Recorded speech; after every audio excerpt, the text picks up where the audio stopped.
Hello. Philanthropy today is commonly taken to mean a rich person giving a large amount of money to a good cause. But over the past 2000 years, it's meant much more than that. And tonight I want to show you a snapshot of some of the amazing treasures in the British Library, which I use to tell the story of the development of philanthropy in my new book. There are two distinct traditions of philanthropy which emerged very early on, and I've traced these through the history of the past 2,500 years. The first comes from the ancient Greeks, which is where we get the word philanthropy from. The first recorded use of the word was 2,500 years ago in a play by Aeschylus called Prometheus Bound. And it appears there first as an adjective and, interesting, a term of abuse. Here it is on line 11 of this 15th century manuscript of the play, which is digitized in the library collection. One god, Prometheus, shed fire, divine fire, with mere mortals, and in doing that he incurred the wrath of Zeus and the other gods, and they declared this treacherous action was human loving, philos, beloved, anthropos, a human being, philanthropy. So philanthropy was a controversial business from the outset. It was first used as a noun by Socrates in the Euthyphro. Plato records Socrates as saying that he educated others out of philanthropia, without charge, out of friendship for humankind. But that too proved double-edged, because philanthropia led to his fellow Athenians accusing him of corrupting the youth through his free education, and they sentenced him to death.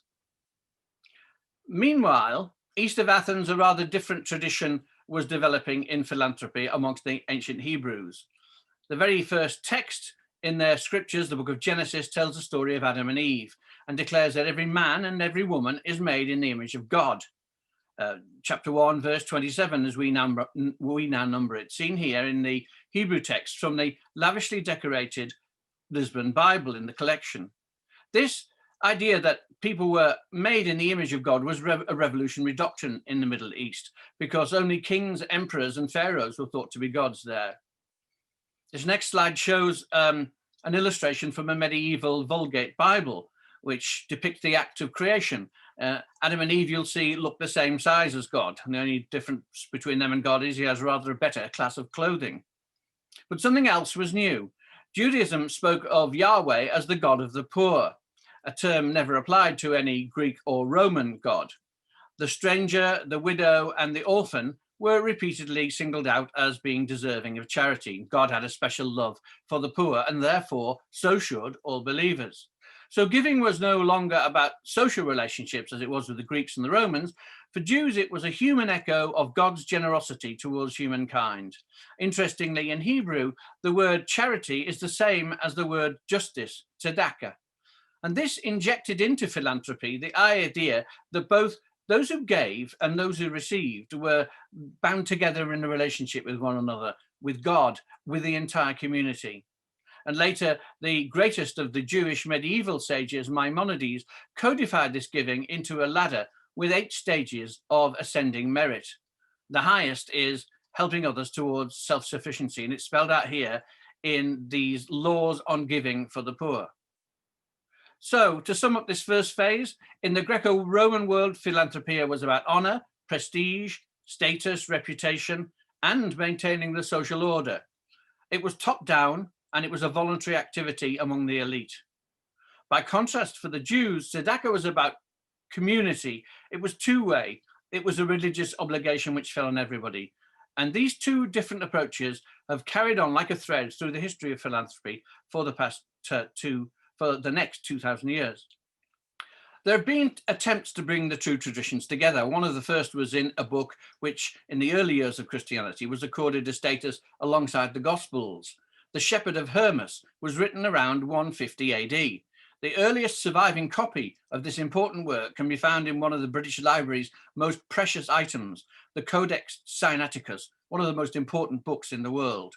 It was purchased for the British Museum from the Soviet government in 1933, with more than half of the money raised from the general public. The Shepherd of Hermas insisted that the rich must minister to widows, orphans, and the destitute, and the poor must pray to God on behalf of the rich, because God more readily hears the intercessions of a poor man. And this, says Hermas, will bind the rich and poor together in a symbiotic relationship, what he described as being like a barren elm tree around which is entwined a fruitful vine. But attempts at trying to integrate the Greek and the Jewish traditions were not really a success. From the 4th to the 14th century, 1,000 years, the Jewish model of philanthropy as social justice came to be the dominant model in Christian Europe. Charity was institutionalized in a system of tithes, parishes distributed alms, monasteries offered hospitality for travelers, nursed the sick, cared for widows, orphans, and the destitute. And although feudal society trapped serfs and peasants in lives of economic hardship, religion created a spiritual bond between giver and receiver. The duty had this rich to give, the poor had the duty to pray for the salvation of the souls of their benefactors. So there was a kind of mutuality and a reciprocity between those who gave and those who received. What changed the dominance of this tradition was the Black Death, the Great Plague of 1347, which wiped out somewhere between a third and half the entire population of Europe. And as a result, the economy underwent a radical shift. Almost half the population dead meant land was abandoned. Serfs and villeins went on the move in search of work or food. And with this new freedom, peasants aspired to a better life with better conditions and better food. And we see this in another library treasure, perhaps the greatest of medieval poems, Piers Plowman, written just after the end of the first wave of the plague.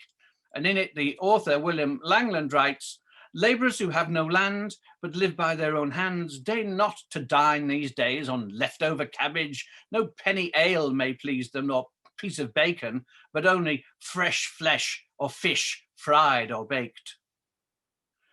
But though many of the newly liberated peasants prospered, others did not, and a tide of vagrant beggars swept the continent. And this provoked the rich to develop a much more hostile attitude to the poor. Where the poor had once been regarded with sympathy or pity, these new landless migrants, masterless men they were called, with no firm roots or fixed prospects, they became seen as a threat to social stability. And Langland in the poem laments that the old attitudes of charity evaporated. Prayers have no power to prevent these plagues. God is deaf nowadays and deigns not to hear us, but grinds the guilty into the ground. And yet the worldly riches are not warned by one another, nor portion their plenty with the poor, as pure charity prefers, but in gaiety and gluttony guzzle their good things, and break not their bread with the beggar, as the book beseeches. In England, poor laws to clamp down on the vagrant poor were passed under every monarch from Henry VIII onwards. These new attitudes of suspicion are evident in a book compiled by an Elizabethan country magistrate, Thomas Harman. We see here, it carries the cautionary title, "A Caveat or Warning for Common Cursitors, vulgarly called Vagabonds." The book's a classification of 24 different categories of rogues, vagabonds, fraudsters in Elizabethan society. The book was so popular, it ran through several editions. And what we see here, the frontispiece of the 1567 edition, depicts a beggar, convicted beggar, being tied to a cart and then whipped through the streets. And at this time, a new idea arose that the poor were in some way to blame for their own poverty. And that idea was to persist for centuries, and it is still with us in many ways today, and it's had a big effect on philanthropy. The Victorian era, often seen as the high point of English philanthropy, vividly illustrates the tensions and interplay between the two great traditions of giving. No single individual embodies this more than Octavia Hill. We see in this next slide, this great pioneer of social housing for the poor, the very poor, invented a new slant on philanthropy. The idea of what we now call social investment. She invited Christian socialists, people like John Ruskin and others, to invest in her housing projects. Rather than making charitable donations, she called this 5% philanthropy after the return, the interest she paid to the investors, less than the commercial rate, but a new idea. Firm but fair, She had high expectations of her lower class tenants, and she empowered them to be partners in the enterprise of their own improvement. And all this is vividly illustrated, as we see here, in the detail of her 1875 book, The Homes of the London Poor. Really fascinating reading, digitized in the library collection. And see here in this slide how grim the houses were before she began work on them. But the greatest philanthropist of the Victorian era was Angela Burdett-Coutts, who in 1837 inherited a huge banking fortune at the age of just 23. She was a religious woman who gave primarily to the church and its schools and missions and other civilizing, as it was called, imperial causes. And she was advised in this by the former prime minister, the old Duke of Wellington, who guided her towards philanthropy that was tinged with moral reform and social control, something that typified a lot of Victorian philanthropy. But Burdett-Coutts made an interesting journey between the two traditions of philanthropy. Having begun by cementing the old social order, she switched to a focus on social justice. And the novelist Charles Dickens began an extensive correspondence with her, though only the letters of Dickens survive, and they are in the library collection. In this letter, dated 11th of December 1857, the novelist writes to the heiress asking her to find a job within Coutts Bank for the brother of a mutual acquaintance. But more generally, he writes of the field trips and inquiries he undertook in preparation for his novels. And after reading his letters describing the reality of poor people in Britain's large industrial cities, the wealthy heiress began to direct her philanthropy towards the bottom of the social heap, with projects to help prostitutes and paupers and flower girls and chimney sweep boys.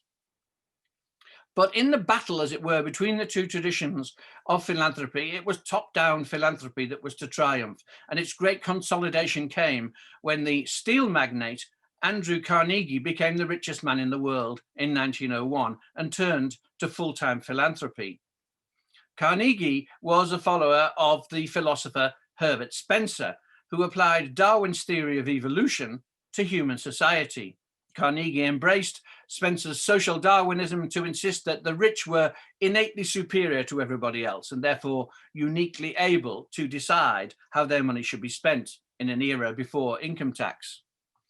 Give money to the poor, they just wasted on drink, Carnegie declared. And he set out his philosophy in praise of inequality in 1889 in an essay in the North American Review entitled Wealth. In England, the former British Prime Minister, William Gladstone, read it and arranged for it to be published in London in the Pall Mall Gazette. There, it was headlined The Gospel of Wealth, without irony, and a title that Carnegie was so pleased with, he later adopted it in other published editions of the book. Gladstone, we see here, wrote a critique of the book in a British monthly review. In the collection, the British Library is a proof of the article, corrected interestingly in Gladstone's own hand. Gladstone is clearly in broad agreement with Carnegie's approach, although he disagrees strongly with the billionaire's view that the rich should not pass their money on to their children, but should give away the whole of their fortune in their lifetime. Andrew Carnegie was the biggest philanthropist of his age. His giving was on an absolutely unprecedented scale. He built 3,000 libraries, parks, art galleries, museums, concert halls all around the world. But Carnegie didn't just give big, he set a new template for philanthropy, which has persisted through the 20th century and still dominates today. He shifted giving away from poverty and into cultural infrastructure for the elite. He created the modern philanthropic foundation. He made philanthropy more business-like. His philosophy was, he who dies rich dies disgraced. And that's inspired later generations of mega givers, the idea of giving while living, which has motivated Bill Gates, Warren Buffett, Mark Zuckerberg. All of them share Carnegie's same data-driven command and control approach to giving. Now, this has huge advantages. Bill Gates has helped finance the vaccination of 2.5 billion children, virtually eradicating polio, and much more. But there are downsides too, because this philanthropists know best top-down approach has resulted in many philanthropists making bad mistakes in their giving. And that raises the question, who is there to hold them to account for the way that this money is spent? What my book concludes is that philanthropy today needs to find a way to combine the strengths of these two traditions, to marry the precision of strategic philanthropy and the empathy of reciprocal philanthropy. And if philanthropy can find a way to bring together the head and the heart, it may go a long way towards making the world a better place. Thank you very much.